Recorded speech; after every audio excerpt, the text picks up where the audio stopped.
Hello, I'm Elizabeth McDonald, retired clergy from Kingston and co-chair of the East Central Ontario Regional Council Affirming Forum. My friends, the day we've been waiting for, the day we've been working toward for 2 years is here. All of us gathered for this Regional Council annual meeting.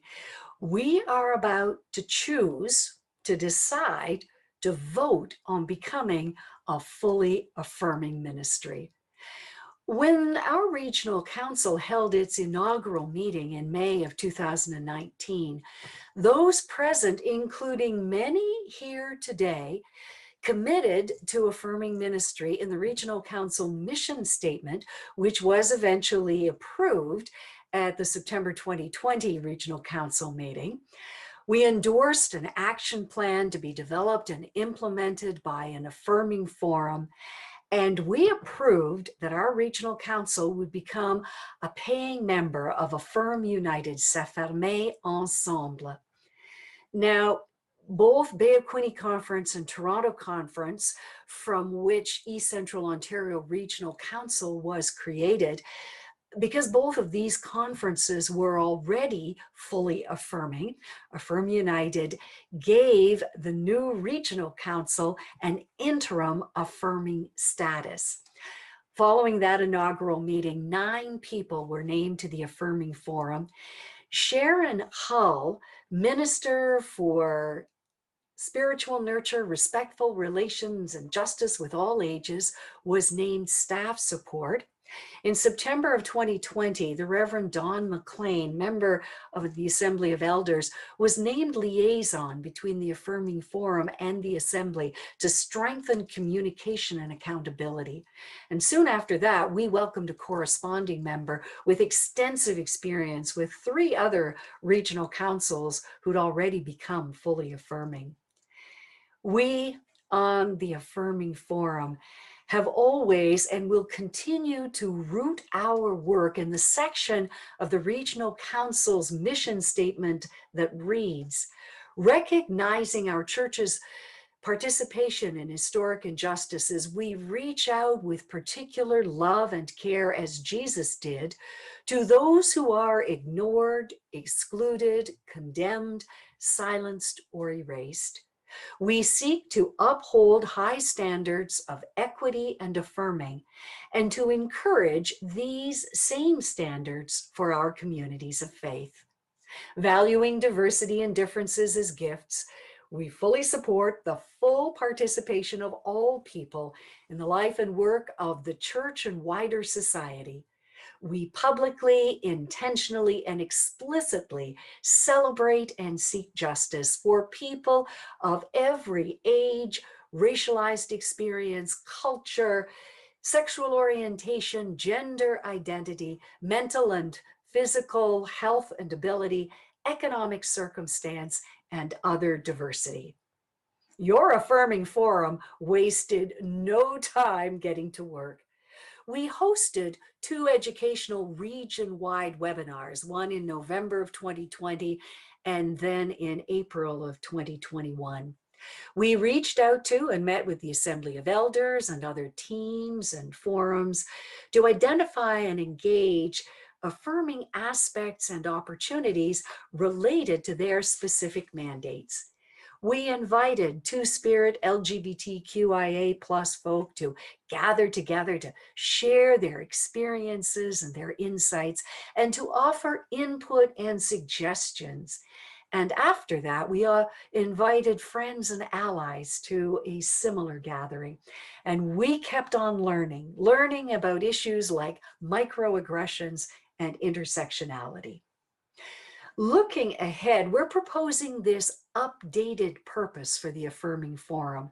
The East Central Ontario Regional Council Affirming Forum is accountable to the Assembly of Elders and helps the Regional Council increase awareness and understanding of, create safer space for, deepen commitment to, and work toward full participation of all people in all aspects of the life, worship, and work of the Regional Council and wider community.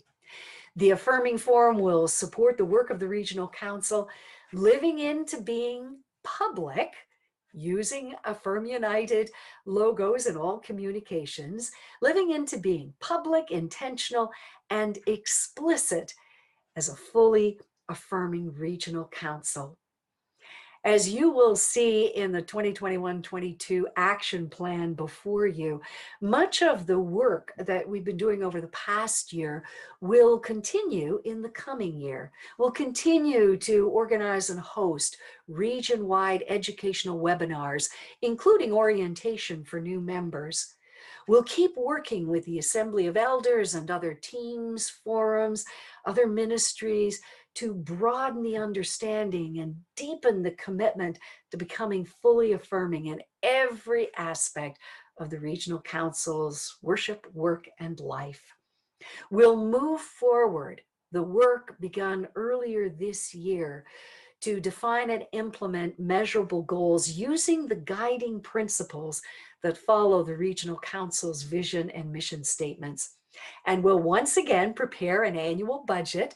We will review, evaluate, and update our action plan. We'll renew our Affirm United membership, and we will support communities and individuals in their Affirm United involvement. Now, in addition to this ongoing work, the Affirming Forum is ready to move in two new directions.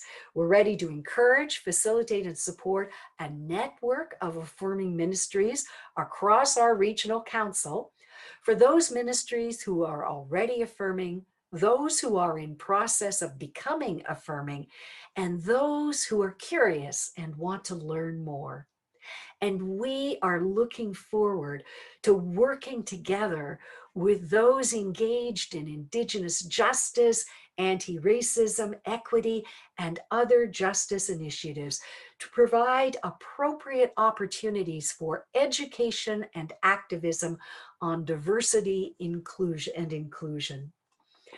Following the discussion of this action plan, we'll be voting to approve this plan. And if it is approved, then Affirm United will be notified, because it is Affirm United that gives the designation of affirming ministry.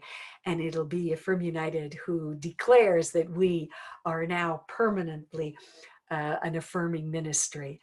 And we look forward to celebrating, hopefully, at our next regional council meeting in the fall. Anticipating that the nominations report will be accepted, we're looking forward to welcoming 3 new members. And it is with significant sadness and much, much gratitude that we're getting ready to say goodbye to Bruce Hutchinson, whose term on the Affirming Forum ends at the rise of this meeting. Now, Bruce, along with his partner, Linda, has been pouring heart and soul into moving individuals, communities of faith, and other groups and councils in the church to becoming affirming. Few people in our region or across the entire United Church of Canada have experienced or learned more about what's involved in becoming an affirming ministry than Bruce Hutchinson. So I'd like to invite Bruce to share some of the wisdom that he has gleaned on the journey that has brought us to this moment here and now.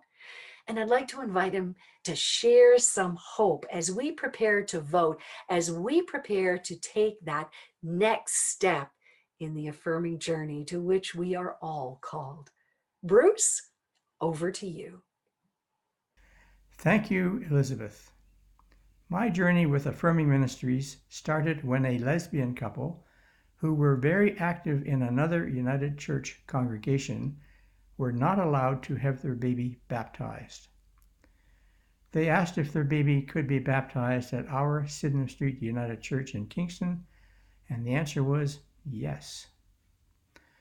Not long after, one of the mums asked why we were not affirming. So the congregation entered the affirming process in 1997, just as I became chair of the congregation. Not knowing very much about Affirm United, S'affirmer ensemble, Linda and I attended the 1997 annual conference of Affirm United, where we learned a lot. We met people, dear friends to this day, with whom we worked over the next 20 years, coaching some 30 ministries in this area to become affirming. I'm so grateful to have been engaged in this work. Elizabeth asked for my wisdom, so here it is.